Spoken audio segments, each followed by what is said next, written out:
type ferraille ou je ne sais pas. Et donc ils ont été pris en charge très rapidement puisque les pompiers sont arrivés très rapidement avec les forces de police. Alors un homme a été repéré par les caméras de vidéosurveillance de la rue Victor Hugo qui se trouve à une cinquantaine de mètres d'ici. Est-ce que c'est une rue qui est très équipée en caméras de vidéosurveillance?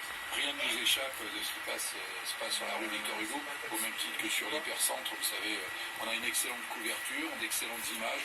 C'est la police nationale qui dit ça, donc elles leur sont extrêmement utiles.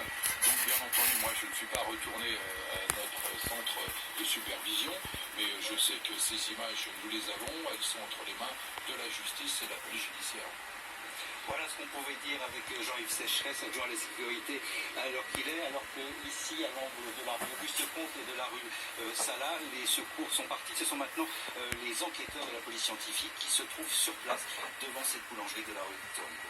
Merci, on viendra vers vous dans un tout petit instant. Réaction de vous, Guillaume Fard, sur ce que disait Jean-Yves Sécheresse à l'instant et aussi sur l'exploitation de ces images très précieuses de vidéosurveillance.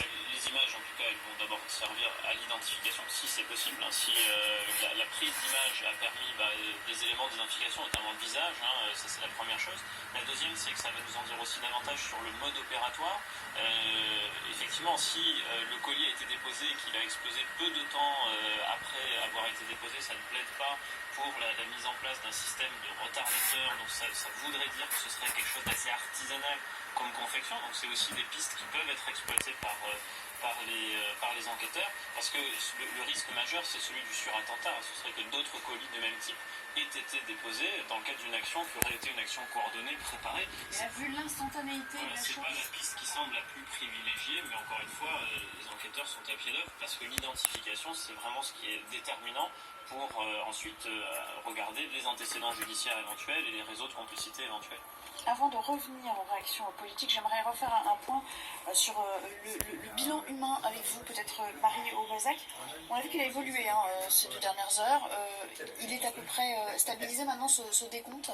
Oui, il est stabilisé. On sait que lors de cette explosion, il y a eu 13 personnes impliquées, 11 personnes légèrement blessées qui ont été transportées vers différents hôpitaux de Lyon, et l'ensemble de ces personnes ont été légèrement blessées. Leur pronostic vital n'est pas engagé. On rappelle que dans ce sac qui a donc été déposé dans une boulangerie à l'angle de la rue Salah et de la rue Victor Hugo, il y avait des vis, des boulons, que cette explosion elle a également entraîné l'explosion d'une vitre d'un commerce, et puis on rappelle surtout que c'est la section antiterroriste du parquet de Paris qui a été saisie. On peut donc parler d'un attentat, et un homme est activement recherché, un homme que l'on peut voir en quelques minutes avant cette explosion, que l'on aperçoit sur des images de vidéosurveillance à vélo avec une casquette déposée, ce sac devant une boulangerie. Merci pour ces premiers éléments d'information. Vous voyez toujours à l'écran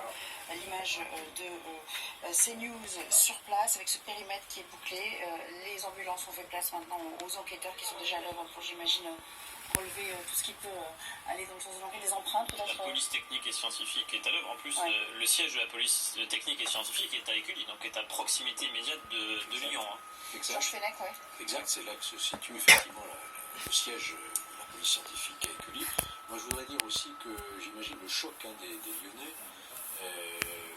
Les années 80, on se souvient, et on avait connu les attentats d'Action Directe, l'assassinat du général Delfos, l'affaire Frérot, etc.